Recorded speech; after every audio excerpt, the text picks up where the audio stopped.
इसमें जानेंगे हम आरपीएससी जो है राजस्थान लोक सेवा आयोग है, उसकी स्वतंत्रता पूर्व क्या व्यवस्था थी, आरपीएससी का इतिहास क्या था, नियम विनियम के बारे में भी जानेंगे। आरपीएससी में जो राज्यपाल, राष्ट्रपति और राज्य सरकार की जो भूमिका है उसके बारे में भी जानेंगे। यूपीएससी और ज्वाइंट पब्लिक सर्विस कमीशन दोनों के बारे में भी क्या प्रावधान दिए गए हैं वो भी देखेंगे। उसके साथ ही आरपीएससी की जो संरचना है उसके बारे में जानेंगे, कार्यों के बारे में जानेंगे, आरपीएससी की शक्ति के बारे में जानेंगे और इसके क्या संवैधानिक प्रावधान क्या है वो देखेंगे। साथ ही जो प्रथम अध्यक्ष है, प्रथम अध्यक्ष से लेकर जो वर्तमान अध्यक्ष है उनके बारे में पूरा विवरण देखेंगे, डिटेल विवरण। ठीक है, तो शुरू करते हैं।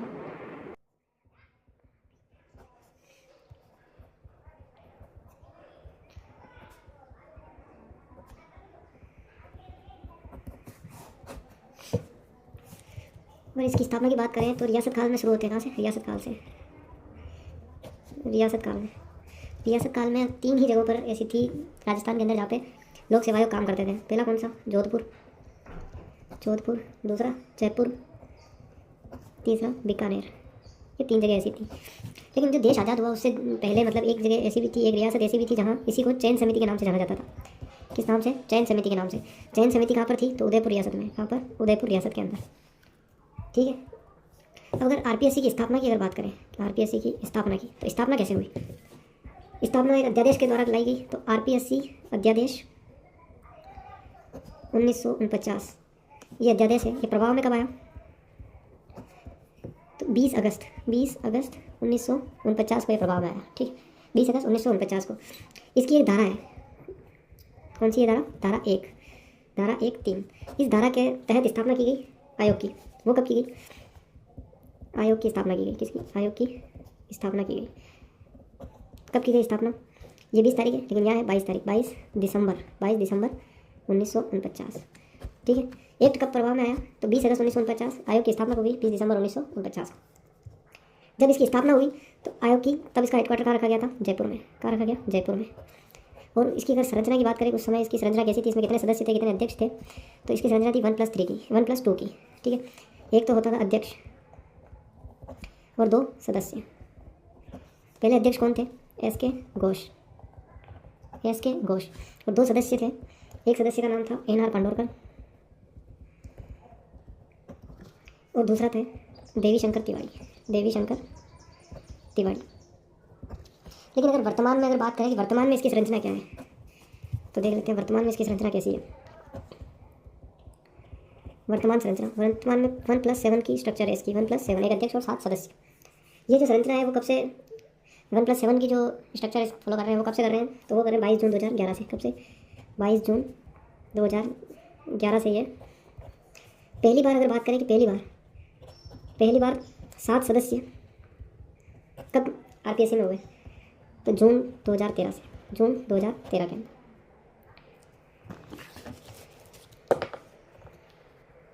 ये जो आरपीएससी के जो सदस्य होते हैं, इन सदस्यों की जो संख्या होती है, इसमें वृद्धि कौन करता है? आरपीएससी के सदस्यों की संख्या में वृद्धि कौन करता है? तो राज्यपाल करता है। कौन करता है? राज्यपाल द्वारा किया जाता है। ठीक है, राज्यपाल द्वारा। राज्यपाल कैसे कर लेता है? क्या नहीं, इसका भी एक नियम है, उस नियम के हिसाब से करते हैं। कौन सा नियम है? आरपीएससी विनियम 1974। इसके तहत आरपीएससी के सदस्यों की संख्या में परिवर्तन किया जाता है। ठीक है।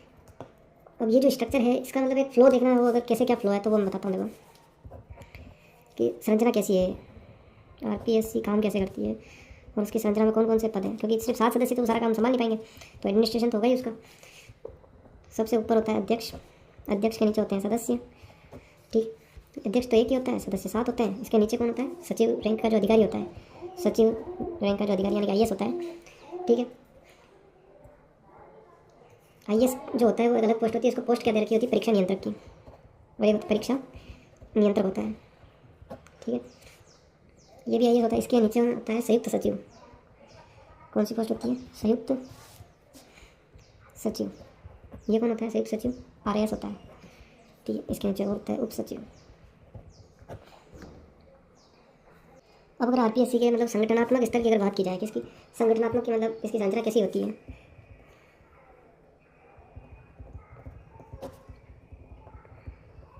किसकी? आरपीएससी की। राजस्थान लोक सेवा आयोग की। ठीक है, तो इसमें 6 मतलब भाग होते हैं इसके, जिन्हें संभाग के आधार पर कह देते हैं। प्रशासनिक संभाग होता है एक तो, प्रशासनिक संभाग। ठीक है, दूसरा होता है भर्ती संभाग,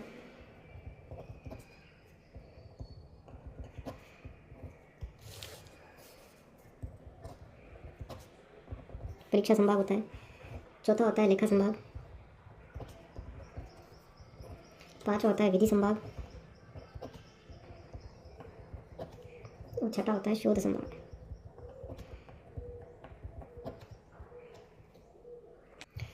आरपीएससी के जो कार्य होते हैं, उसका जो अधिकार क्षेत्र होता है, उसका संविधान में कौन कौन से अनुच्छेद में इसका वर्णन है वो बताते हैं।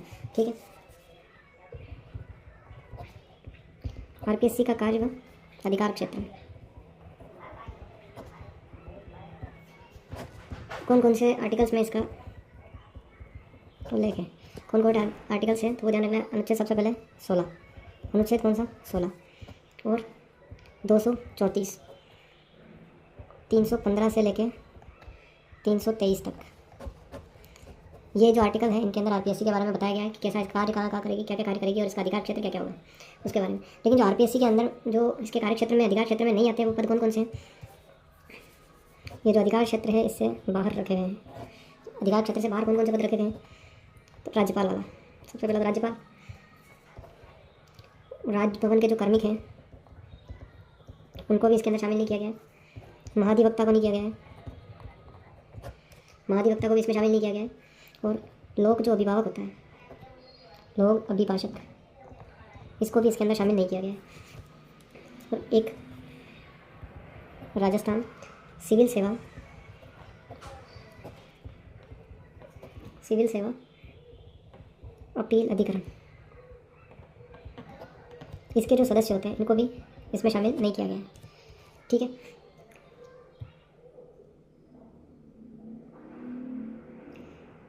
पायलट इंस्पेक्टर इंचार्ज, ऐसे जो पद होते हैं वो aircraft maintenance engineer, gliding instructor incharge, ये सब आरपीएससी के अंदर नहीं आते हैं। आरपीएससी का जो भी वर्तमान में जो नया मकान भवन है वो घुघरा घाटी में है, अजमेर में, वो सबको पता ही है। और इसका जो मोनोग्राम था उसका उद्घाटन राज्यपाल श्री अंशुमन सिंह जी ने 21 अक्टूबर 2002 को किया था, 21 अक्टूबर 2000 को किया था।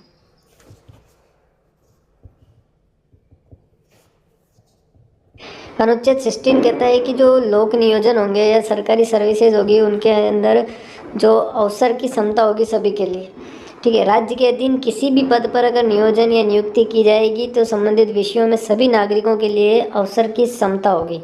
ठीक है, लोक नियोजन के विषय में अवसर की क्षमता के बारे में बताया गया आर्टिकल 16 के अंदर। इसमें क्या बताया गया है कि इसका जो क्लोज फर्स्ट है उसमें बताया गया कि सभी नागरिकों को अवसर की क्षमता होगी।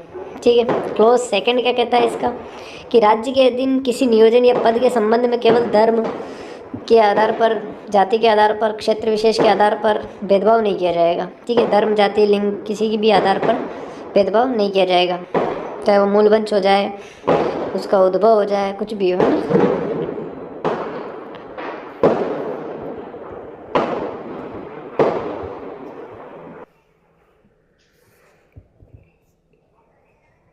तीसरा ये है कि संसद को विधि बनाने से नहीं रोक सकेगा। इस जो आर्टिकल के जो प्रावधान है वो संसद को विधि बनाने से नहीं रोक सकते हैं।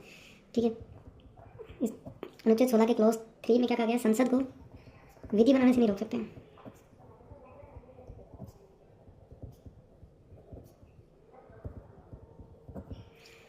विधि बनाने से क्यों नहीं रोकेगा, क्योंकि जैसे कि अपने राज्य है, राज्य के अंदर क्लोज 4 कहता है कि जो राज्य है, राज्य के अंदर कुछ पिछड़े लोग भी हैं। ठीक है, राज्य के पिछड़े हुए जो नागरिक हैं उनके पक्ष में, नागरिकों के पक्ष में कानून बनाना है। नागरिकों के पक्ष में अगर कुछ कानून बनाना है तो कैसे बनाएंगे फिर, अगर ये कह देंगे भेदभाव नहीं करना है, भेदभाव तो करना पड़ेगा ना फिर उस वजह से। तो भेदभाव करेंगे तो कैसे करेंगे, तो कोई अगर पिछड़े हुए नागरिक हैं उनके लिए कि उनकी जैसे SC हो गई, ST हो गई, EWS भी हो गई, ठीक है, इनके लिए कोई भी प्रावधान करना होगा तो कर सकती है सरकार। जैसे किसी भर्ती के अंदर क्लोज 4 ख क्या कहता है कि जो कोई भर्ती है उसमें आरक्षण था, ठीक है, और आरक्षण था लेकिन पद नहीं भरे गए, लेकिन पद भरे नहीं गए। ऐसी कंडीशन में क्या होगा, जो अगली भर्ती होगी उसमें इन्हें जोड़ देंगे, चाहे भले आपके वो 50% जो आरक्षण है वो फॉर्मूला यहाँ बैठे चाहे ना बैठे, जो 50% जो आरक्षण की जो सीमा है 50% आरक्षण की जो सीमा है उस पर विचार नहीं करेंगे, विचार नहीं होगा। ठीक है, इसी के अंदर अगर 5वां ये है कि देखो भेदभाव तो करना नहीं है, कि सभी नागरिकों को क्या करना है, अवसर की समानता देनी है और भेदभाव नहीं करना है। ठीक है, भेदभाव नहीं करना है तो भी इसके अंदर एक बात लिखी हुई है कि कोई अगर धार्मिक या फिर कोई सांप्रदायिक या कोई सांप्रदायिक संस्था है, उसमें अगर किसी पद को भरना है या उस पद में भर्ती करनी है तो उसके लिए क्या कर सकते हैं अपन, धर्म और सांप्रदायिकता के आधार, धर्म और संप्रदाय के आधार पर भेदभाव कर सकते हैं। ठीक है, ये हो गया आपका आर्टिकल 16, अनुच्छेद 16, आर्टिकल 16 कंप्लीट हो गया। अब इसके बाद अपन एक बार एक और आर्टिकल है जो मतलब कि भाग 14 संघ के और राज्य के अधीन जो सेवाएं होती हैं उनके अंदर सारी वहाँ पर डिस्क्रिप्शन वहाँ दिया हुआ है उनका डिटेल में। उसके अलावा जो बाहर जो आर्टिकल है उनके बारे में देख रहे हैं, तो अनुच्छेद 16 देख लिया आरपीएससी के संबंध में। अब अनुच्छेद देख रहे हैं अपन 234। ठीक है, अनुच्छेद 234, अनुच्छेद 234 क्या कहता है? ये कहता है कि जो न्यायिक सेवाएं होती है, जो न्यायिक सेवा होती है उनके अंदर जिला न्यायाधीश, जिला न्यायाधीशों से जो भिन्न जो पद हैं या फिर भिन्न व्यक्ति जो हैं उनकी भर्ती की जाएगी,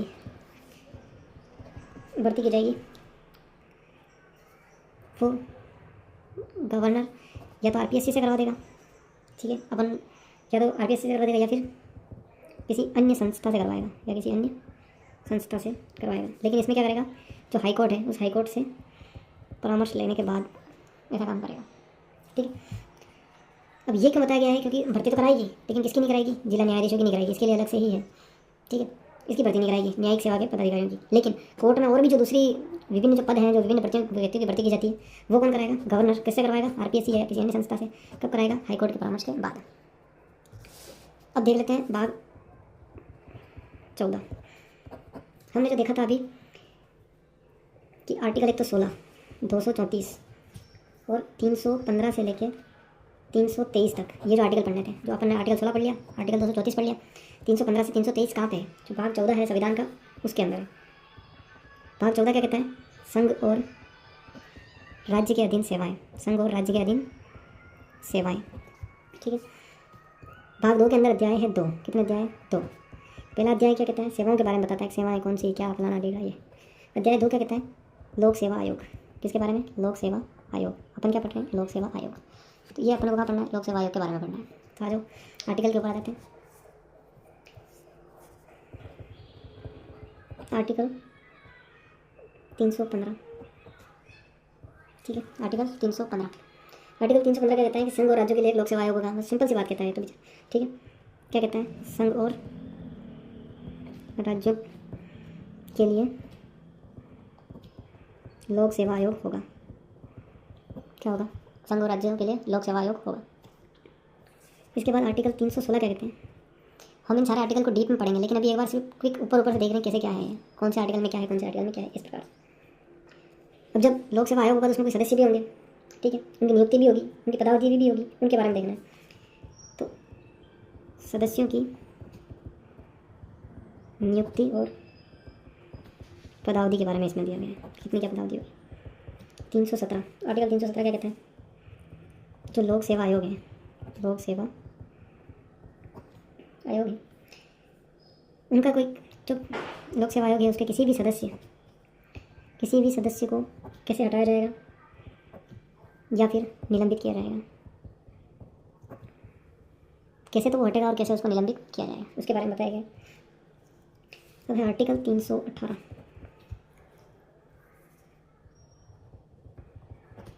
जो आयोग के जो सदस्य होंगे और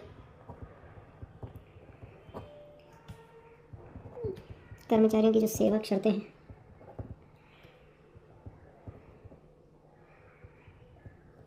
जो शर्तों के बारे में कोई नियम विनियम कौन बनाएगा, विनियम बनाने की शक्ति किसके पास होगी।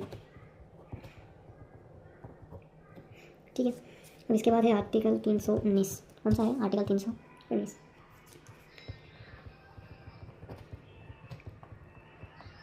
आयोग के जो सदस्यों द्वारा सदस्य न रहने पर अगर वो आरपीएससी के जो अध्यक्ष है या फिर यूपीएससी के अध्यक्ष सदस्य किसी जॉइंट पब्लिक सर्विस कमीशन के जो अध्यक्ष और सदस्य है वो अगर बाई चांस एक बार सदस्य बन जाते हैं उसके बाद वहाँ से रिटायर्ड हो जाते हैं तो फिर उसके बाद वो कहाँ सेवा देंगे या नहीं देंगे या उनको नहीं देने से रोका जाएगा। ठीक है, किसी भी लाभ के पद पर काम नहीं करेंगे वो उसके बारे में डिटेल प्रोविजन बताए हुए हैं। ठीक है, आयोग के सदस्यों द्वारा सदस्य न रहने पर पद धारण करने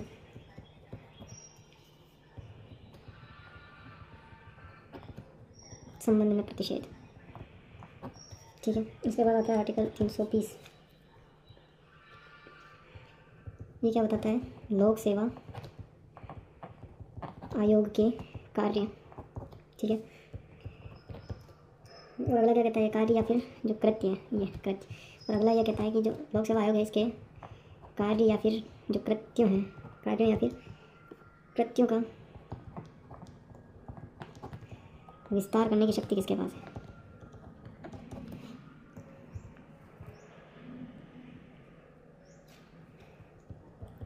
तीन सौ 22 लोक सेवा आयोग। लोक सेवा जो आयोग है वो अपने खर्चे कहाँ से चलाएगा, अपने व्यय कहाँ से लाएगा, व्यय कहाँ से उसकी व्यवस्था होगी, उसके बारे में बताया गया। और लास्ट आर्टिकल है 323। ठीक है, आर्टिकल 323 ठीक है कि जो लोक सेवा आयोग है वो अपनी रिपोर्ट किसे देगा? लोक सेवा आयोग के प्रतिवेदन या फिर रिपोर्ट्स, ये अपनी रिपोर्ट्स किसे सौंपेगा उसके बारे में बताइए। डिटेल्स में अभी आगे जस्ट पढ़ रहे हैं इसके बारे में। एक बार एक क्विक समरी बताइए कि कैसे क्या है, कौन सा आर्टिकल में क्या है। आर्टिकल 315 क्या कहता है? संसद और राज्यों के लिए लोक सेवा आयोग के बारे में बताता है। आर्टिकल 316 क्या कहता है? सदस्यों की नियुक्ति और पदावधि के बारे में, सदस्यों की नियुक्ति और पदावधि के बारे में बताता है। आर्टिकल 317 क्या कहता है? लोक सेवा आयोग के किसी सदस्य को कैसे हटाना है, ठीक है, या फिर उसे कैसे निलंबित करना है, उसकी प्रक्रिया इसमें बताइए, उसके बारे में बताया गया कि कैसे क्या करना है। आर्टिकल 318 जो है वो कहता है आयोग के जो सदस्य हैं और जो कर्मचारी हैं उनकी सेवा की शर्तों के बारे में बताता है और उनके बारे में नियम कौन बना सकता है, किसके पास नियम बनाने की शक्ति है, ये बताता है। आर्टिकल 319 क्या कहता है? आयोग के जो सदस्य हैं अगर वो बाई चांस सदस्य नहीं रहते हैं तो उनका पद धारण करने के संबंध में क्या क्या प्रतिषेध है, बाउंडेशंस क्या क्या है कि फिर वो क्या नहीं कर सकते हैं। ठीक है, लोक सेवा आयोग 320 आर्टिकल 320 कहता है कि लोक सेवा आयोग के जो कार्य और कृत्य क्या होंगे उसके बारे में बताएगा। जब कार्य के बारे में बता दिया तो 20 के बाद 21 में क्या बताएंगे कि इनके विस्तार, कार्यों का जो विस्तार है वो कौन कर सकता है, वो विस्तार करने की शक्ति किसके पास है। ठीक है, आर्टिकल 322 क्या कहता है? लोक सेवा आयोग अपने खर्चे और व्यय कहाँ से पूरे करेगा उसके बारे में कहता है। आर्टिकल 323 कहता है लोक सेवा जो आयोग है उसके प्रतिवेदन रिपोर्ट्स, वो जो वार्षिक रिपोर्ट्स होती है वो किसको सौंपता है उसके बारे में बताएगा। अब सारे जो भी आर्टिकल है इनके बारे में डिटेल से एक एक पॉइंट वाइज पढ़ेंगे। अनुच्छेद 315 क्या कहता है? अनुच्छेद 315 में उल्लेख किया गया है कि जो संघ और राज्य हैं उनके लिए क्रमशः संघ लोक सेवा आयोग और राज्य लोक सेवा आयोग होंगे। ठीक है, आर्टिकल 315 का पहला क्लोज कहता है कि केंद्र के लिए और राज्य के लिए क्रमशः संघ लोक सेवा आयोग और राज्य लोक सेवा आयोग होंगे।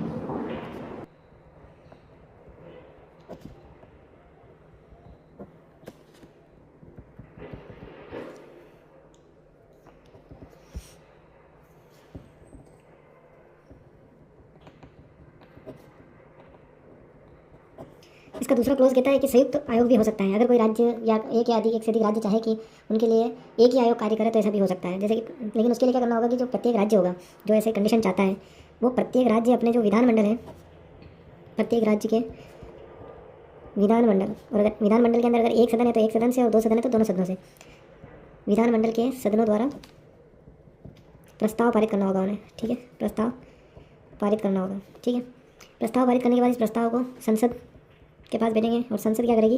विधि द्वारा ऐसा उपबंध करेगी या विधि बनाकर ऐसा काम करेगी कि उनके लिए दोनों के लिए एक ही लोक सेवा आयोग काम कर सके। ठीक है, ये इसका क्लोज सेकंड कहता है। इसके बाद आर्टिकल 315 का तीसरा जो क्लोज है वो क्या कहता है कि विधि जो बनाएगी ना संसद, वो विधि अपने मतलब उसके लिए जो उपबंध करेगी वो उपबंध कैसे हो सकते हैं? आनुषंगिक और पारिमाणिक। ठीक है, पारिमाणिक उपबंध कर सकती है। ठीक है, इसी का चौथा क्लोज क्या कहता है कि अगर किसी राज्य का राज्यपाल अगर चाहे तो वो यूपीएससी से निवेदन कर सकता है, यूपीएससी से अनुरोध कर सकता है कैसा ऐसा कार्य करने के लिए। ऊपर जो कार्य बताया ना लोक सेवा आयोग का कार्य है वही मतलब राज्य के लिए भी करवा सकता है वो यूपीएससी से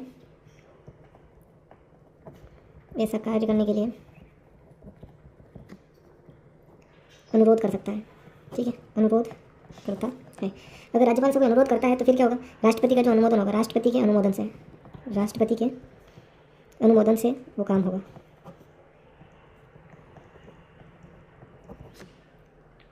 ये हो गया अपना आर्टिकल 315। अब आता है क्या, अनुच्छेद 316। अनुच्छेद 316 क्या कहता है कि सदस्यों की नियुक्ति और पदावधि के बारे में बताता है। सदस्यों की नियुक्ति और पदावधि के बारे में बताता है कि कितनी क्या होगी। ठीक, अगर नियुक्ति की बात की जाए कि नियुक्ति कौन करता है, तो नियुक्ति कौन करता है, एक तो करता है राष्ट्रपति और एक करता है राज्यपाल। दोनों को एक साथ पढ़ा दो। राष्ट्रपति है, जो राष्ट्रपति किसकी नियुक्ति करता है, यूपीएससी या फिर कोई संयुक्त आयोग है। तो उस दशा में सदस्यों की नियुक्ति कौन करेगा, राष्ट्रपति करेगा। लेकिन अगर अपन बात करें आरपीएससी की, तो आरपीएससी की नियुक्ति कौन करेगा, राज्यपाल। किसकी सिफारिश पर, मंत्रिमंडल की सिफारिश पर, मंत्री परिषद की सिफारिश पर। ठीक है, मंत्री परिषद की सिफारिश पर।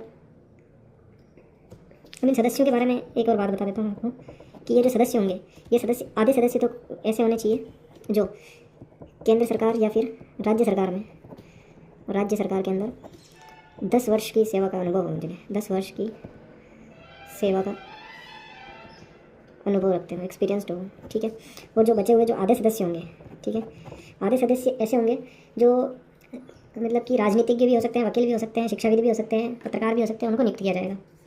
कौन कौन, राजनीतिज्ञ, वकील, कोई शिक्षाविद, पत्रकार भी हो सकता है। ऐसे लोगों को क्या करेंगे, नियुक्त करेंगे।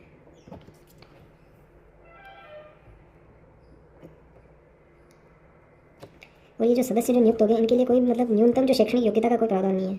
न्यूनतम शैक्षणिक योग्यता का प्रावधान नहीं है इनके लिए, कि कितना पढ़ा लिखा हो इसका कोई भी प्रावधान नहीं दे रखा है। ठीक है, अब 316 आर्टिकल के अंदर अब आता है 316 का। ठीक है, ये 316 एक क्लोज 1 के अंदर पूरा चल रहा था। ठीक है, इसी 316 क्लोज 1 के अंदर आता है कब, यानी पॉइंट ए। उसके अंदर क्या लिखा हुआ है कि अगर बाई चांस आयोग है उसका, उसके अध्यक्ष का जो पद है वो रिक्त है, अध्यक्ष पद रिक्त है, तो किसकी नियुक्ति की जाएगी, कार्यवाहक अध्यक्ष की। ठीक है, कार्यवाहक अध्यक्ष की नियुक्ति कौन करेगा, वही वापस वही मामला कि यदि यूपीएससी की बात है या जॉइंट पब्लिक सर्विस कमीशन की बात है तो कौन करेगा, राष्ट्रपति करेगा। और अगर राज्य की बात है तो राज्यपाल करेगा। राज्य आयोग है अगर तो राज्यपाल करेगा। लेकिन जो राज्यपाल जो नियुक्ति जो करेगा, ठीक है, अध्यक्ष के पद रिक्त होने पर, तो अध्यक्ष का पद रिक्त होगा तो किस में से करेगा, किस में से, सदस्यों में से जो एक सदस्य होगा, किसी एक सदस्य को कार्यवाहक अध्यक्ष के रूप में नियुक्त कर देगा। ठीक है, अब 316(2), इसी आर्टिकल के अंदर 316(2) में क्या लिखा हुआ है। आर्टिकल 316(2) क्या कहता है, कार्यकाल के बारे में बताता है। किसके बारे में, कार्यकाल के बारे में बताता है। अगर यूपीएससी की बात की जाए तो 6 वर्ष और 65 वर्ष की आयु जो भी पहले हो वो। और अगर आरपीएससी की बात की जाए, राज्य सेवा आयोग की बात की जाए तो 6 वर्ष और 62 वर्ष की आयु जो भी पहले हो। ठीक है, अब कार्यकाल में ही आता है कि त्याग पत्र किसे देंगे, त्याग पत्र किसे देंगे, सेम प्रोसेस, त्याग पत्र भी अगर यूपीएससी है तो राष्ट्रपति को, यूपीएससी है तो किसको देगी, राष्ट्रपति को। और अगर आरपीएससी है तो किसे देगी, तो राज्यपाल को।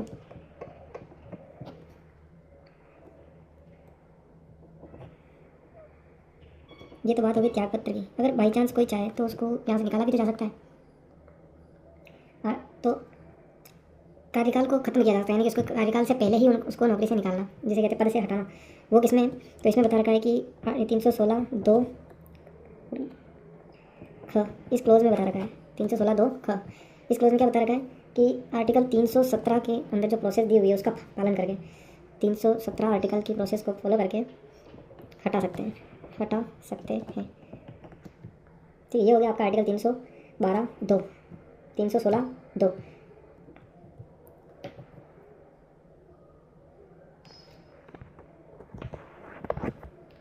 इसी में एक आर्टिकल दे रहा है 316(3). इसमें सिर्फ एक ही बात लिखी हुई है कि जो सदस्य होंगे वो क्या होंगे, उस पद पर पुनर्नियुक्ति के पात्र नहीं होंगे, पुनर्नियुक्ति के पात्र नहीं होंगे। ठीक है, अब अगला आर्टिकल देखते हैं, अनुच्छेद 317। अनुच्छेद 317 क्या कहता है कि सदस्य को हटाना और निलंबित करना, जो सदस्य है उसको हटाना और निलंबित करना। ठीक है,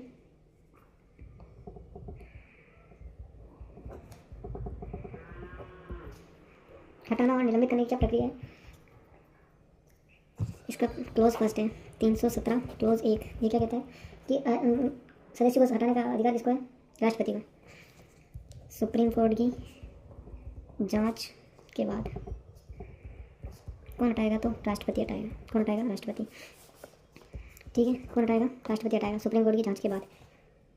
ठीक है, इसका आधार क्या होगा, कदाचार के आधार पर, कदाचार के आधार पर ही हटाएगा। ठीक है, अब इसका है 317 तो ये क्या कहता है, जब तक सुप्रीम कोर्ट की जांच चल रही है, सुप्रीम कोर्ट की जांच चल रही है, तब तक उस सदस्य को निलंबित भी कर सकते हैं। क्या कर सकते हैं, निलंबित, यानी उस सदस्य का निलंबन कर सकते हैं। निलंबन कौन करेगा, अगर यूपीएससी है तो यूपीएससी के मामले में तो कौन करेगा, राष्ट्रपति निलंबित करेगा। अगर राज्य आयोग है, यानी कि अपने आरपीएससी का उदाहरण लेते हैं, आरपीएससी है तो कौन करेगा, राज्यपाल। कौन करेगा, राज्यपाल। ठीक है, ये ध्यान रखना। 317(2) सुप्रीम कोर्ट जांच कर रही है, तब तक जांच के दौरान उसे निलंबित किया जा सकता है। निलंबित कौन कर सकता है, आरपीएससी के सदस्य को तो कौन करेगा, राज्यपाल करेगा, और यूपीएससी के को राष्ट्रपति करेगा। ठीक है, जब तक जांच चल रही है तब तक। बाबूलाल कटारा याद आ रहा है, हाल ही में बाबूलाल कटारा तो आरपीएससी सदस्य निलंबित किया गया है। किसने किया है, राज्यपाल महोदय ने किया है। ठीक है,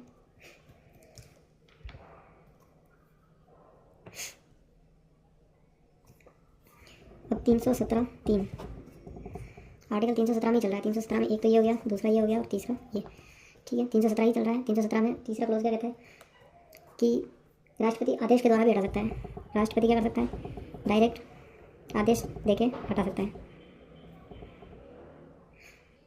और क्या कर सकता है, हटा सकता है सदस्य को।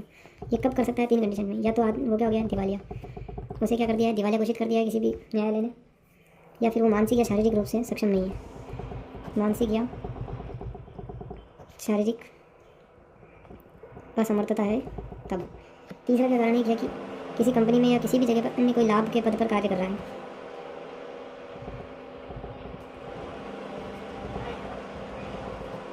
ठीक है, तब उसे कर दिया जाएगा।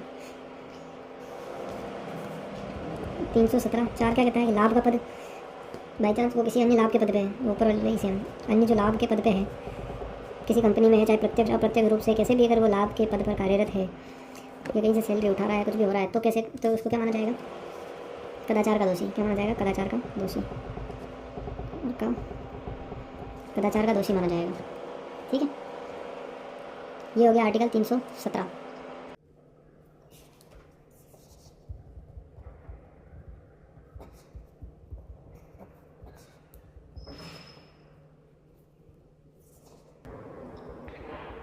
आर्टिकल 318 कहता है कि जो लोक सेवा आयोग है उनके सदस्य और कर्मचारियों के बारे में बताता है कि सदस्य और जो कर्मचारी है उनकी सेवा शर्तों का कि विनियम कौन बना सकता है, विनियम बनाने की शक्ति किसके पास है।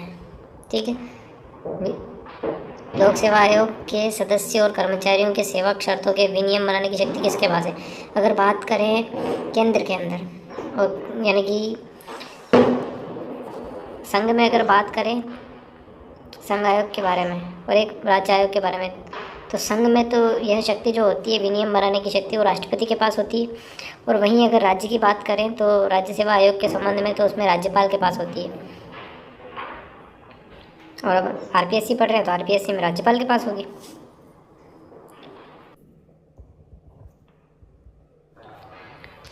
आर्टिकल 318 जो उसका क्लोज का है उसमें क्या बताया गया है कि जो सदस्य है और उनकी जो संख्या है, सदस्यों की जो संख्या है और उनकी सेवा और जो शर्तें हैं उनमें परिवर्तन कौन कर सकता है, उनमें बदलाव कौन कर सकता है। तो उसमें बदलाव कौन कर सकता है तो उसके बारे में देखते हैं। उसमें राजस्थान में जो आरपीएससी के है, तो आरपीएससी के अंदर अगर कोई सदस्य कम करने, ज़्यादा करने या फिर उनकी सेवा और शर्तों में बदलाव करना है तो वो कौन, राज्यपाल करेगा। ठीक है, कौन करेगा, राज्यपाल करेगा। और वो ऐसे ही नहीं करेगा, विनियम बनाकर करेगा, नियम बनाकर करेगा। ठीक है, अभी जो वर्तमान में है 1+7 की जो व्यवस्था है वो कब से लागू हुई है, तो इसकी घोषणा हुई थी 27 जून 2011 को। ठीक है, 27 जून 2011 को हुई थी। इसके बाद जब इस प्रथम बार 7 सदस्य जो आरपीएससी में पहली बार लगे थे, वो लगे थे जून 2013 में। जून 2013 में आरपीएससी में 7 सदस्य थे और एक अध्यक्ष था। ठीक है, और ये जो संख्या में परिवर्तन किया था, तब आरपीएससी जो विनियम है 1974 उसके अंतर्गत ये काम किया था। ठीक है, और राज्यपाल महोदय ने संख्या में बढ़ोतरी की थी।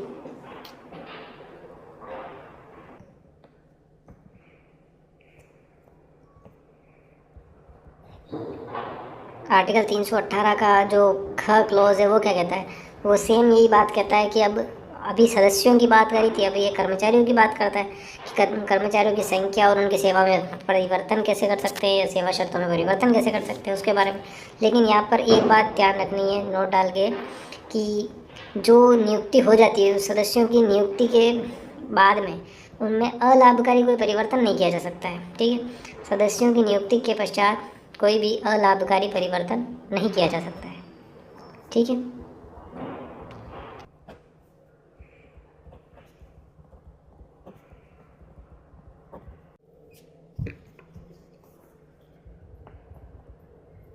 अनुच्छेद 319। ठीक है, आयोग के सदस्यों द्वारा ऐसे सदस्य न रहने पर पद धारण के संबंध में प्रतिषेध के बारे में बताता है कि जो सदस्य है उनकी पुनर्नियुक्ति होगी या नहीं होगी, होगी तो कैसे होगी उसके बारे में बताता है, वो देख लेते हैं। ठीक है, डायरेक्ट शॉर्ट में लिखना चाहे लिखना चाहे तो भी लिख सकते हैं। ठीक है,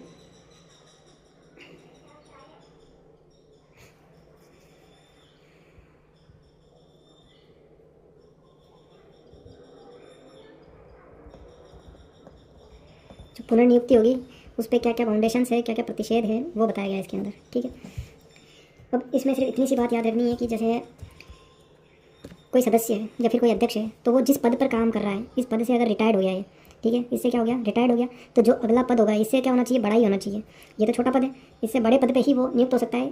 ठीक है, ये बात याद रखनी है, इतनी सी बात कि वो ही पद या उससे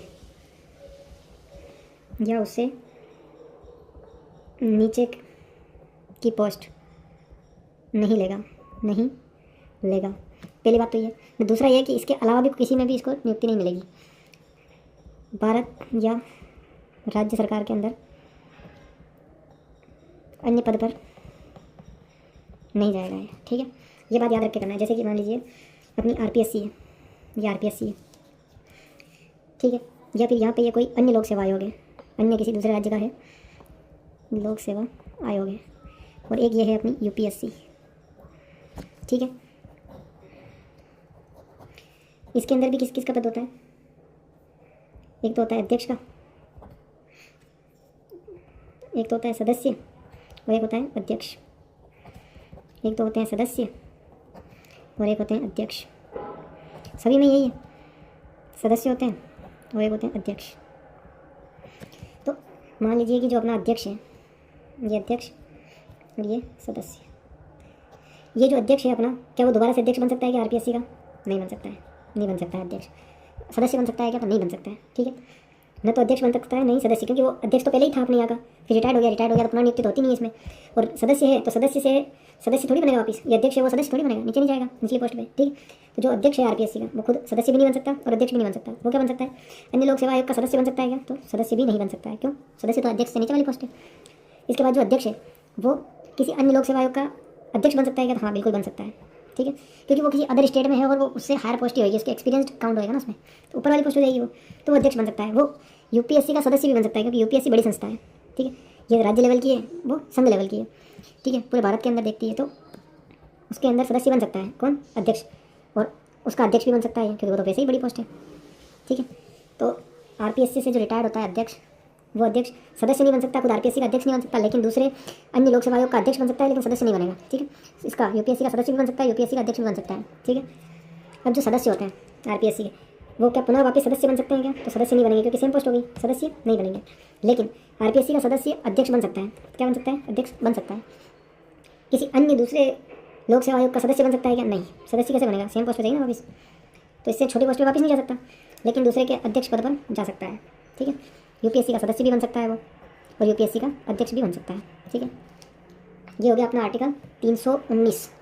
एक बात और यहाँ पर ध्यान रखनी है कि आरपीएस राजस्थान सरकार द्वारा 3 बार जो ये प्रावधान है ना, इसका उल्लंघन किया गया है। राजस्थान सरकार द्वारा 3 बार इस प्रावधान का उल्लंघन हुआ है। ठीक है, कब कब हुआ है कि जो अध्यक्ष थे आरपीएससी के, उनको क्या क्या बनाया है। एक बार तो जो सेकेंडरी बोर्ड है ना, सेकेंडरी शिक्षा बोर्ड, उसका अध्यक्ष बना दिया। एक बार जेडीएम, जयपुर विकास प्राधिकरण, जयपुर विकास प्राधिकरण में नियुक्ति दे दी। और तीसरी बार कब? जब उन्हें राजस्थान विश्वविद्यालय राजस्थान विश्वविद्यालय में नियुक्ति दे दी। ये 3 बार इस प्रावधान का उल्लंघन किया गया। ठीक है,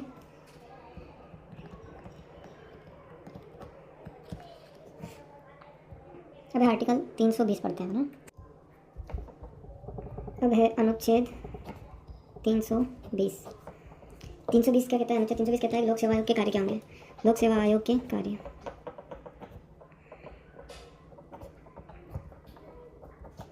ठीक है, लोक सेवा आयोग के कार्य के बारे में बताता है। लोक सेवा आयोग क्या क्या काम करता है? भर्ती परीक्षाएं आयोजित करवाता है। ठीक है, साक्षात्कार लेता है। ये तो नॉर्मल बात सबको है ये कि भर्ती परीक्षाएं करवाता है, साक्षात्कारों का आयोजन करवाता है। और अगर बाई चांस अनुरोध करें इनसे, कौन? राज्यपाल महोदय अनुरोध करें, तो ये सारे काम कौन करवा सकता है? अनुरोध कौन करेगा? राज्यपाल। राज्यपाल महोदय अगर अनुरोध करें तो ये सारे काम कौन करवा देगा? यूपीएससी करवा देगा। ठीक है, तीसरा, संघ या राज्य सरकार को सलाह प्रदान करते हैं। किसको?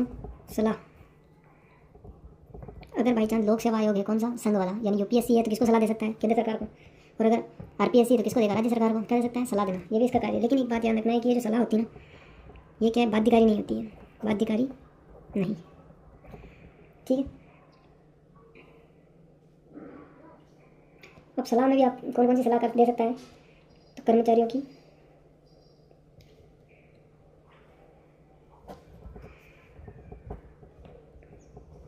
कर्मचारियों हेतु नीति निर्माण में, नीति निर्माण में कौन कौन से कर्मचारियों को क्या क्या काम पड़ सकते हैं? प्रशिक्षण, प्रशिक्षण नीति के बारे में बता सकता है। स्थानांतरण पॉलिसी के बारे में बता सकता है। स्थानांतरण, ये सारी किसके बारे में बता रहा है? नीति के बारे में बता रहा है, न कि स्थानांतरण के बारे में बताएगा। ठीक है, पदोन्नति के बारे में बता सकता है। ठीक है, पदोन्नति के बारे में क्या बताएगा? नीति निर्माण करेगा खाली। करना नहीं करना, कैसे करना, वो सब राज्य सरकार के हाथ में। पेंशन संबंधी जो मामले हैं, पेंशन संबंधी मामलों में भी ये सलाह दे सकता है। और कर्मचारियों को मुआवजे के बारे में भी सलाह दे सकता है। कर्मचारियों को मुआवजा कैसे क्या मिलना चाहिए उसके बारे में भी सलाह दे सकता है।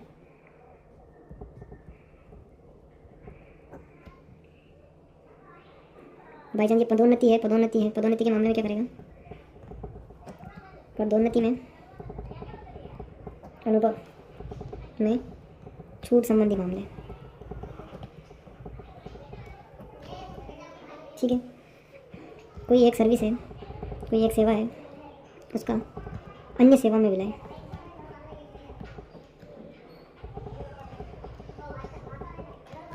इसके बारे में बता सकता है। और पदोन्नति है, जैसे पदोन्नति के बारे में है ना, तो इसमें क्या करता है? इसकी समिति की बैठकें आयोजित करता है। ठीक है, पदोन्नति हेतु विभागीय पदोन्नति समिति, डीपीसी, डीपीसी जो है ना, डिपार्टमेंटल प्रमोशन कमेटी, इसकी बैठकों का आयोजन, बैठकों का आयोजन करवाता है, बैठकों का आयोजन करवाता है। ठीक है, इसके बाद है आर्टिकल 321।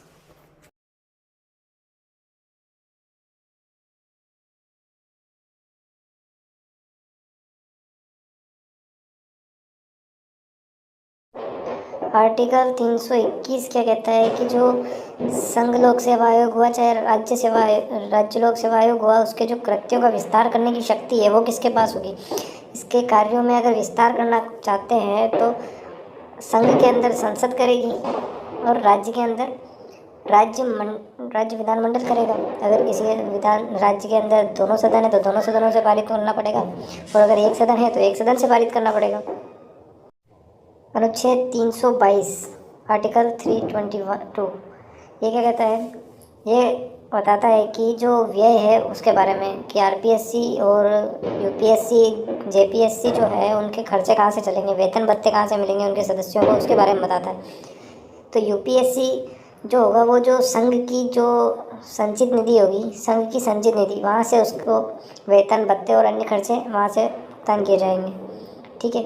और उसके बाद अगर आरपीएससी की बात करें या जॉइंट पब्लिक सर्विस कमीशन की अगर बात करें तो उसके अंदर जो संबंधित राज्य है उस राज्य की जो संचित निधि है उससे उन्हें वेतन भत्ते और अन्य खर्चे वहाँ से प्राप्त होंगे। यूपीएससी के लिए या संघ के लिए जो संचित निधि से, संघ की संचित निधि से, और आरपीएससी के लिए राज्य की संचित निधि से वेतन और भत्ते प्राप्त। अगला अनुच्छेद है आर्टिकल 323। अनुच्छेद 323 इसके अंदर क्या बताया? रिपोर्ट्स के बारे में बताया गया है, प्रतिवेदन के बारे में बताया है कि जो लोक सेवा आयोग होंगे, चाहे वो संघ लोक सेवा आयोग हो या फिर राज्य लोक सेवा आयोग, वो अपनी रिपोर्ट किसे देंगे। अगर केंद्र की बात करें, संघ की अगर बात करें कि संघ लोक सेवा आयोग किसे देगा, तो वो राष्ट्रपति को सौंपेगा अपनी रिपोर्ट। और अगर राज्य की अगर बात करें, यानी कि अपने राजस्थान के संदर्भ में अगर बात करें, तो राज्य जो आयोग होगा वो किसे सौंपेगा? तो वो राज्यपाल को सौंपेगा। ठीक है। अभी जितने भी आर्टिकल देखे अभी बाद में, आर्टिकल 16 और आर्टिकल 224 के बाद में जो भी आर्टिकल देखे उनको अभी एक बार समराइज करते हैं ना, शॉर्ट में देख लेते हैं क्विक तरीके से। भाग 14 के अंदर है ये सारे आर्टिकल 316 से लेके आर्टिकल 323 तक, आर्टिकल 315 से लेके आर्टिकल 323 तक। ठीक है, एक बार सभी आर्टिकल को लिख लेता हूँ। आर्टिकल 315, 316, 317, 318, 19, 20, 21, 22 और 23। ठीक है।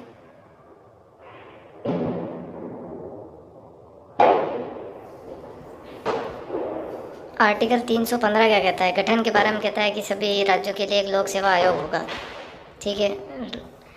316 नियुक्ति के बारे में बताता है, योग्यता के बारे में बताता है, और कार्यकाल कितना होगा उसके बारे में बताता है। साथ ही ये बताता है त्यागपत्र के बारे में कि त्यागपत्र किसे दिया जाएगा, सदस्यों और अध्यक्ष के द्वारा। इन सदस्यों और अध्यक्ष को हटाना कैसे, आर्टिकल 317 कहता है।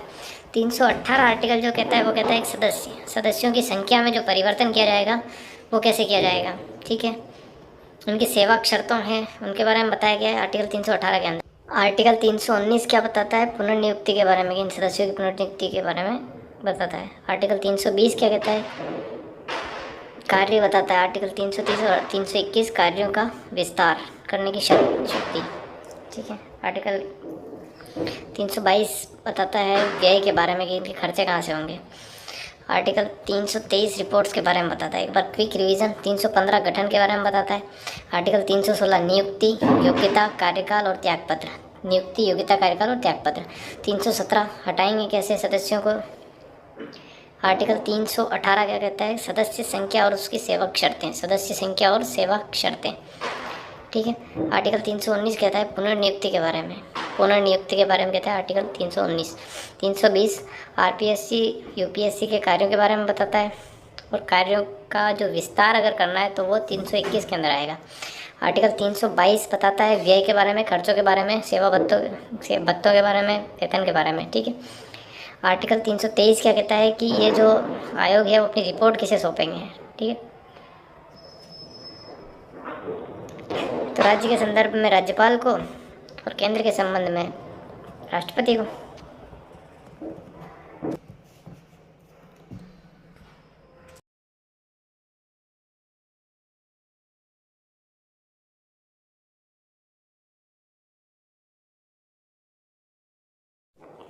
आरपीएससी के अध्यक्ष के बारे में देख लेते हैं, कौन कौन अध्यक्ष बने उनके बारे में, उनके डिटेल्स में देख लेते हैं। एस.के. घोष पहले थे। एस.के. घोष ये अस्थायी और कार्यवाहक अध्यक्ष थे एक तरह से माने तो पहले। ठीक है। क्योंकि जो राजस्थान उच्च न्यायालय थे उन्हीं के मुख्य न्यायाधीश को नियुक्त कर दिया गया था, और ये क्या थे? न्यायाधीश थे। इन्हें नाइटहुड नाइटहुड की उपाधि से सम्मानित किया गया था और ये प्रथम अध्यक्ष थे। इन्हें नाइटहुड की उपाधि से सम्मानित किया गया था, नाइटहुड की उपाधि से सम्मानित किया गया था और ये प्रथम अध्यक्ष थे। भारत की स्वतंत्रता के समय, भारत की स्वतंत्रता के समय, भारत की स्वतंत्रता के समय राजस्थान उच्च न्यायालय के मुख्य न्यायाधीश रहे ये। भारत की स्वतंत्रता के समय राजस्थान उच्च न्यायालय के मुख्य न्यायाधीश रहे।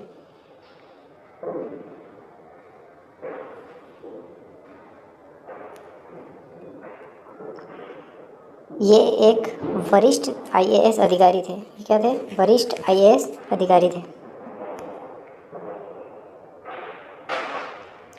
दूसरा है एस के त्रिपाठी, एस के त्रिपाठी, एस के त्रिपाठी, एस के त्रिपाठी, एस के त्रिपाठी।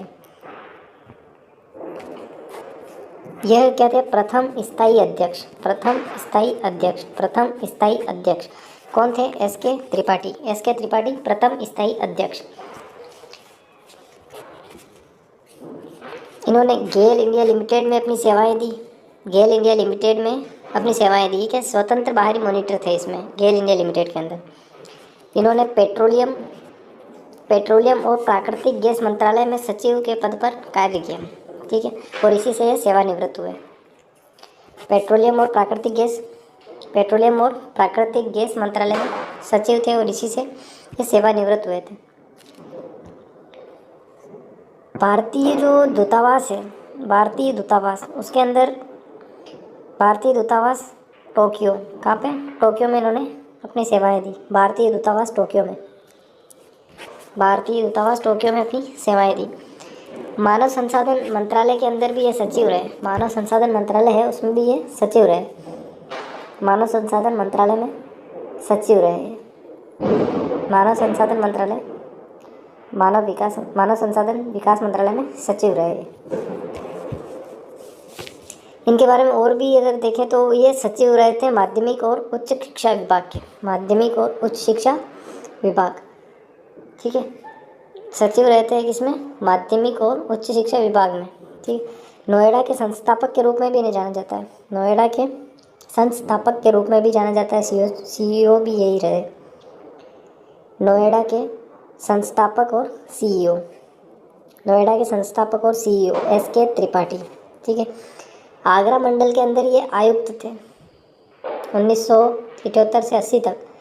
आगरा मंडल के अंदर आयुक्त के पद पर इन्होंने सेवाएं दी, ठीक है। आगरा मंडल आयुक्त, ठीक है। कौन? एस के त्रिपाठी।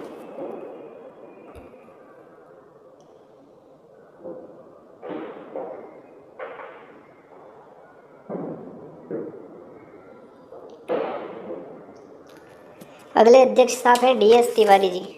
अध्यक्ष कौन है अगले? DS Tiwari, DS Tiwari. इनके बारे में सिर्फ एक बात इम्पोर्टेंट है, वो है कि ये अधिकतम कार्यकाल था इनका, इनका जो कार्यकाल था अधिकतम कार्यकाल था, ठीक है। अगले हैं एल जोशी। मैं उन्हीं की बात कर रहा हूँ जो इम्पोर्टेंट है और उनके बारे में। एल जोशी, ठीक है। एल जोशी ये कहते हैं प्रथम कार्यवाहक अध्यक्ष, प्रथम स्थायी कार्यवाहक अध्यक्ष, प्रथम कार्यवाहक अध्यक्ष। अगर प्रथम कार्यवाहक अध्यक्ष, ये क्या थे? बनारस हिंदू यूनिवर्सिटी में प्रोफेसर भी थे। और अगले अब देखो वी नार्लिकर, ये इम्पोर्टेंट है, ये इम्पोर्टेंट है। V Narlikar, V Narlikar, V Narlikar, ठीक है। ये क्या है? ये भी प्रोफेसर थे, कहाँ के? बीएचयू के, बनारस हिंदू यूनिवर्सिटी के बीएचयू में प्रोफेसर थे। Professor BHU, professor BHU, BHU में प्रोफेसर थे। किसके? गणित विभाग के अंदर विभागाध्यक्ष थे, एचओडी थे, हेड ऑफ डिपार्टमेंट। गणित विभाग के अंदर, गणित विभाग के अंदर एचओडी थे, विभागाध्यक्ष थे, ठीक है। इन्होंने क्या, इनके मतलब इनकी स्मृति में है ये क्या? सैद्धांतिक जो भौतिकी केंद्र है, सैद्धांतिक भौतिकी केंद्र है कौन सा? जामिया मिलिया इस्लामिया, जामिया मिलिया इस्लामिया। इसके अंदर सैद्धांतिक भौतिकी जो केंद्र है जामिया मिलिया इस्लामिया ने इनकी स्मृति में क्या किया, वार्षिक जो वीवी नार्लिकर मेमोरियल लेक्चर है, वीवी नार्लिकर मेमोरियल लेक्चर, उसकी शुरुआत करी। वीवी नार्लिकर मेमोरियल लेक्चर की शुरुआत करी किसने करी? जामिया मिलिया इस्लामिया, एक सैद्धांतिक भौतिकी केंद्र है उसने। वार्षिक है, ठीक है, वार्षिक वीवी नार्लिकर मेमोरियल लेक्चर की शुरुआत करी।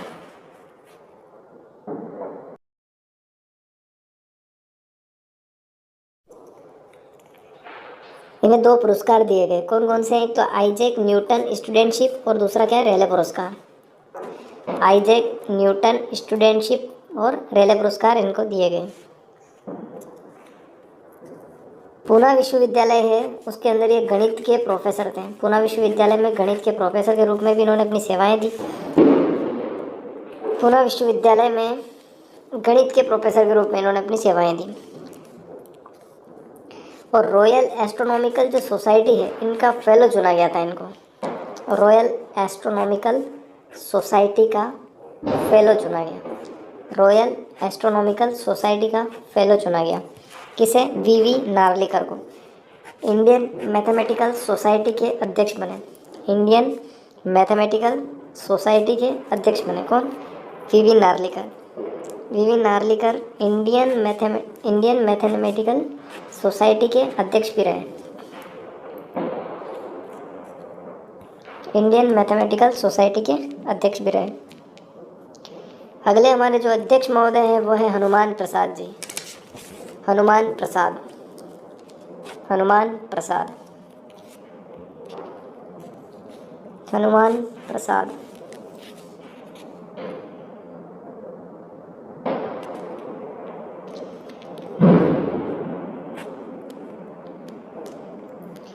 जो शेड्यूल कास्ट का जो आयोग है, शेड्यूल कास्ट आयोग है, शेड्यूल कास्ट जो कमीशन है, उसके ये चेयरमैन रहे। किसके चेयरमैन रहे? एससी आयोग के चेयरमैन रहे। कौन? हनुमान प्रसाद। हनुमान प्रसाद किसके? एससी आयोग के चेयरमैन रहे। ये झुंझुनू जिले से बिलोंग करते हैं। झुंझुनू जिले से बिलोंग करते हैं। सूरतगढ़ से ये विधायक रहे। सूरतगढ़ से विधायक रहे, जिला प्रमुख रहे।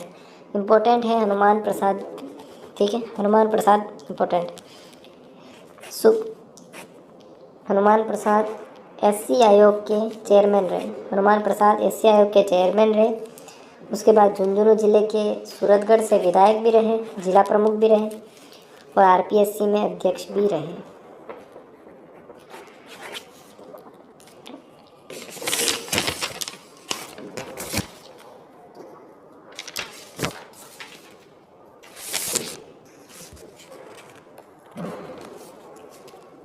अगले हैं पीएस यादव। पीएस यादव अगले अध्यक्ष कौन है? पीएस यादव। वरिष्ठ आईएएस अधिकारी थे और इनके बारे में एक ही बात इम्पोर्टेंट है कि ये बहुत कम समय के लिए अध्यक्ष बने थे। इनका कार्यकाल बहुत ही छोटा था, ओनली ऑन 37 डेज, 37 दिन मात्र, ठीक है। और मैक्सिमम तो याद ही है, डीएस तिवारी का है, ठीक है। न्यूनतम कार्यकाल किसका है? पीएस यादव का। और मैक्सिमम किसका है? डीएस तिवारी का। इसके बाद है गोविंद सिंह तोक। गोविंद सिंह तोक अगले अध्यक्ष कौन है? गोविंद सिंह तोक। अगले अध्यक्ष कौन है? गोविंद सिंह तोक। ये उदयपुर के क्या थे? महापौर थे। उदयपुर के महापौर। उदयपुर के महापौर थे। लोक निर्माण विभाग के अभियंता भी थे और ये अभियांत्रिकी पद से रिटायर्ड हुए थे, ठीक है। लोक निर्माण विभाग के अभियंता भी थे, उदयपुर के महापौर थे। उदयपुर के महापौर और लोक निर्माण विभाग के अभियंता गोविंद सिंह तोक। इसके बाद अगले अध्यक्ष है H.N.. Meena. H.N.. Meena. H.N.. Meena ये क्या थे? कार्यवाहक अध्यक्ष। एच.एन. मीणा कार्यवाहक अध्यक्ष।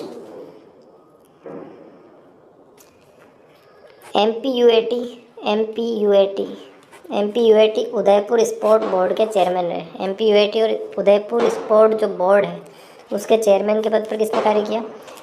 एच.एन. मीणा। ये क्या थे? कार्यवाहक अध्यक्ष। अब है अगले सी.आर. चौधरी साहब। एच.एन. मीणा जो है कार्यवाहक अध्यक्ष थे और एमपीयूएटी और उदयपुर स्पोर्ट बोर्ड के चेयरमैन थे, ठीक है। अगले हैं छोटूराम चौधरी साहब। छोटूराम चौधरी। छोटूराम चौधरी, CR चौधरी। भाई साहब बीजेपी से थे, बीजेपी के सदस्य थे, तो काफ़ी चर्चा तो रही होगी इनकी। छोटूराम जी चौधरी साहब की बीजेपी के सदस्य थे, नागौर से सांसद थे, नागौर से सांसद थे। केंद्र में मंत्री रहे 2014 से लेकर 19 तक, केंद्र में मंत्री के पद पर कार्य किया। पहले CR चौधरी साहब सरकारी कॉलेजों में पढ़ाते थे। सिरोही में पढ़ाया, दौसा के सरकारी कॉलेज में पढ़ाया, अजमेर के सरकारी कॉलेज में पढ़ाया, ठीक है, व्याख्याता के रूप में, ठीक है। और पढ़ाते पढ़ाते फिर RS की नौकरी लग गए, RS अधिकारी बन गए, RS से फिर प्रमोट होकर IAS बन गए, ठीक है। इन्होंने वाणिज्य और उद्योग मंत्रालय के इन्हें राज्य मंत्री बनाया गया। वाणिज्य और उद्योग मंत्रालय का इन्हें राज्य मंत्री बनाया गया। उपभोक्ता मामले, खाद्य और सार्वजनिक वितरण जो विभाग है, उपभोक्ता मामले, खाद्य और सार्वजनिक वितरण विभाग है, इसका भी इन्हें क्या बनाया गया? राज्य मंत्री।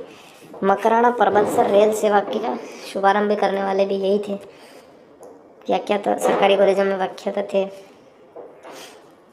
RSRTC के विभागाध्यक्ष बने, Rajasthan state road transport corporation. सारे पॉइंट एक बार वापस देख लेते हैं। वाणिज्य उद्योग मंत्रालय के राज्य मंत्री थे, उपभोक्ता मामले, खाद्य और सार्वजनिक वितरण विभाग के जो राज्य मंत्री थे ये।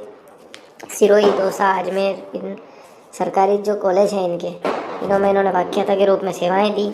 सिरोही, दौसा, अजमेर, ठीक है। मकराना परबतसर में रेल सेवा प्रारंभ करी। मकराना परबतसर में क्या करी? रेल सेवा प्रारंभ करी। मकराना परबतसर में रेल सेवा प्रारंभ करी। RSRTC में विभागाध्यक्ष रहे। RSRTC में क्या रहे? विभागाध्यक्ष रहे। RSRTC Rajasthan state road transport corporation में विभागाध्यक्ष रहे। अगले जो अध्यक्ष हैं वो है महेंद्र लाल कुमावत। अगले अध्यक्ष कौन है? महेंद्र लाल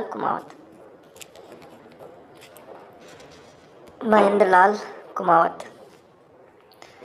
IPS अधिकारी थे, इंडियन पुलिस सर्विस में थे। BSF के महानिदेशक रहे। सरदार पटेल विश्वविद्यालय के वाइस चांसलर रहे। सरदार पटेल विश्वविद्यालय जो है उसके VC रहे। आंध्र प्रदेश में एंटी नक्सल कमांडो फोर्स में ग्रेहाउंड्स के चीफ रहे।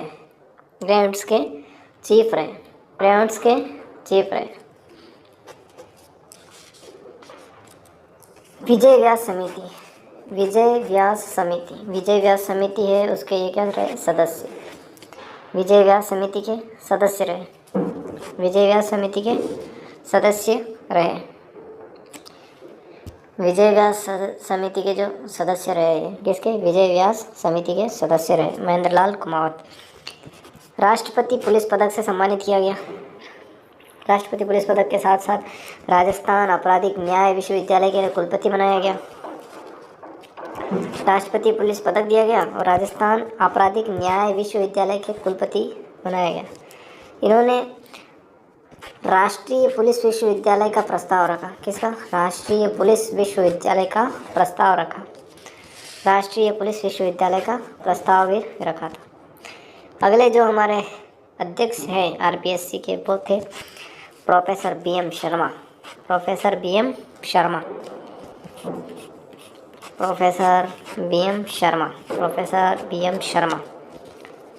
कोटा विश्वविद्यालय के VC रहे। राजस्थान विश्वविद्यालय के राजनीति विभाग के HOD, head of department. Rajasthan विश्वविद्यालय के HOD रहे राजनीति विज्ञान के। मध्य प्रदेश के CM के विशेष कर्तव्य अधिकारी रहे और भी साथ में कई पदों पर कार्य किया, लेकिन ये क्या है? एक संवैधानिक पद है और इस प्रकार से महत्वपूर्ण पद है। MP के CM के विशेष कर्तव्य अधिकारी रहे। अगले हैं LK पंवार साहब। अगले अध्यक्ष है LK पंवार साहब। भारत सरकार के पर्यटन मंत्रालय के अंदर और अल्पसंख्यक जो मामले हैं उनके पूर्व सचिव रहे। LK पवार भारत सरकार में पर्यटन मंत्रालय और अल्पसंख्यक मामलों के पूर्व सचिव रहे। राजस्थान कौशल जो विश्वविद्यालय है उसके वाइस चांसलर रहे। राजस्थान कौशल विश्वविद्यालय के क्या रहे, वाइस चांसलर VC रहे। अगले हैं श्याम सुंदर शर्मा जी, ये इंपॉर्टेंट है साहब। श्याम सुंदर शर्मा जी ये क्या थे, पेशे से वकील थे, RPSC के सदस्य थे, सचिव थे और अध्यक्ष रहे। RPSC के सदस्य भी रहे और RPSC में प्रथम सचिव भी थे, RPSC के अंदर अध्यक्ष भी रहे। ये तीनों पदों पर कार्य करके आए।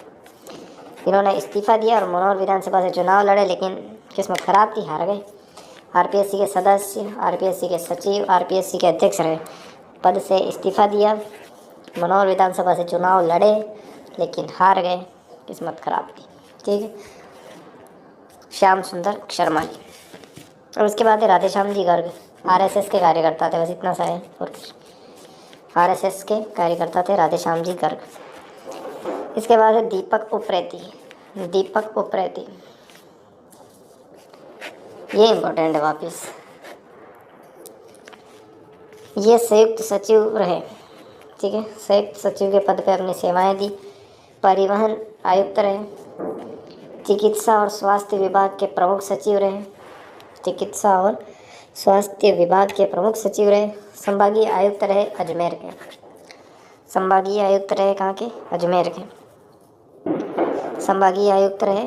के, वाणिज्यिक बिक्री कर विभाग के क्या रहे, आयुक्त रहे।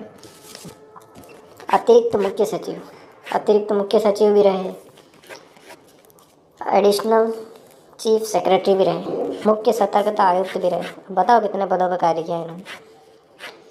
मुख्य सतर्कता आयुक्त, अतिरिक्त मुख्य सचिव और वाणिज्य बिक्री कर विभाग के आयुक्त, संभागीय आयुक्त अजमेर, चिकित्सा एवं स्वास्थ्य विभाग के प्रमुख सचिव, संयुक्त सचिव और परिवहन सचिव। अगले हैं अपने डॉक्टर भूपेंद्र सिंह क्या थे, IPS अधिकारी थे, राजस्थान के DGP बनाए गए हैं। RPA राजस्थान पुलिस अकेडमी के क्या रहे, निदेशक भी रहे। सरदार पटेल पुलिस विश्वविद्यालय के VC रहे। 4 वर्ष तक प्रतिनियुक्ति पर SP के रूप में कार्य किया। ठीक है, 4 वर्ष तक प्रतिनियुक्ति पर SP के रूप में कार्य किया। इन्हें पुलिस पदक दिया गया, राष्ट्रपति पुलिस पदक भी दिया गया। राष्ट्रपति पुलिस पदक से सम्मानित किया गया। 4 वर्ष तक प्रतिनियुक्ति पर SP के रूप में इन्होंने कार्य किया। अगले अध्यक्ष साहब है शिव सिंह राठौर, ये क्या थे, कार्यवाहक अध्यक्ष थे। शिव सिंह राठौर साहब क्या थे, कार्यवाहक अध्यक्ष। विश्व में जल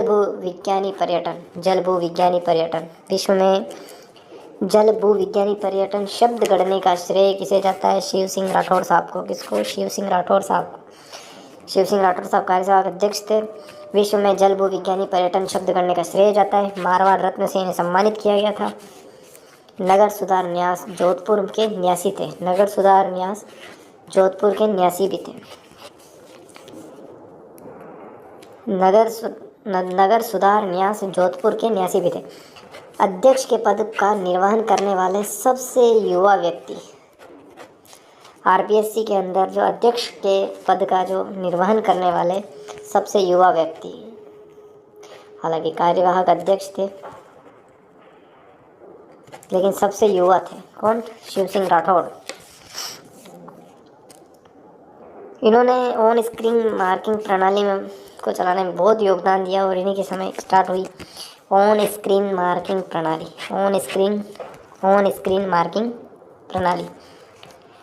आर्द्रभूमि संरक्षण संबंधी इन्होंने शोध पत्र लिखा। जियो पार्क के निर्माण संबंधी आलेख प्रकाशित करवाए। जियो पार्क के निर्माण संबंधी आलेख प्रकाशित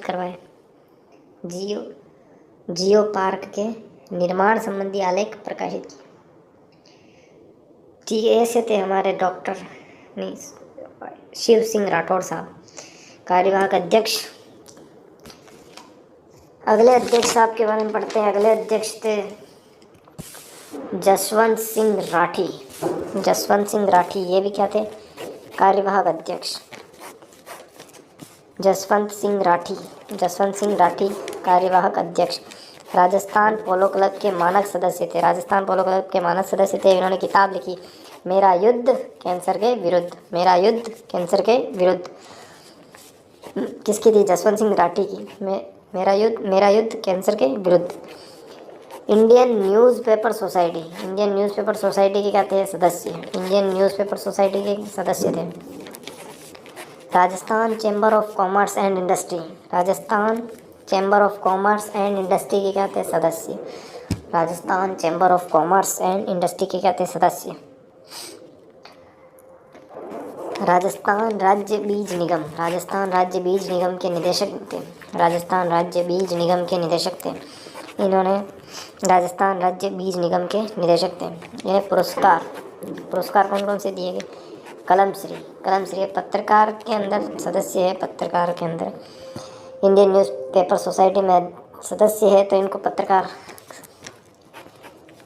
कलमश्री से इन्हें सम्मानित किया गया 2012 के अंदर राजस्थान वर्किंग जर्नलिज्म यूनियन द्वारा। Rajasthan working journalism union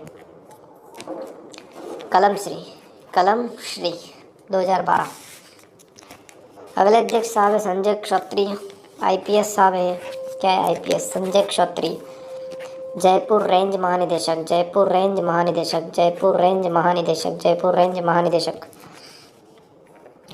SOG में पुलिस अधीक्षक पद पर रहे। किसमें? पुलिस अधीक्षक, SP पुलिस अधीक्षक। SOG में पुलिस अधीक्षक के पद पर रहे। अगले है कैलाश चंद्र मीणा जी। हालांकि ये कार्यवाहक अध्यक्ष है। 6 अगस्त 2024 से कार्यरत है। 6 अगस्त 2024 से पद पर कार्यरत है। राजस्थान के राज्यपाल महोदय ने इन्हें कार्यवाहक अध्यक्ष बनाया। ठीक है, राजस्थान के राज्यपाल द्वारा कार्यवाहक अध्यक्ष बनाया।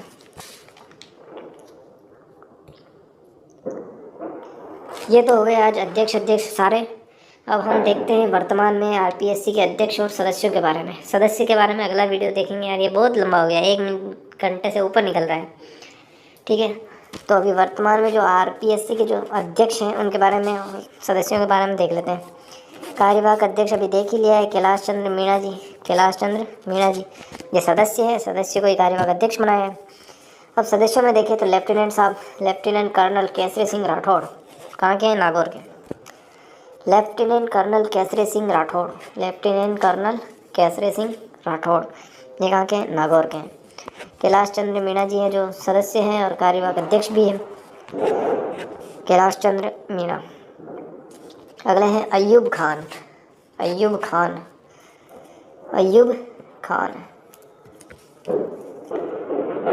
JNV गणित के प्रोफेसर हैं भाई साहब। JNV में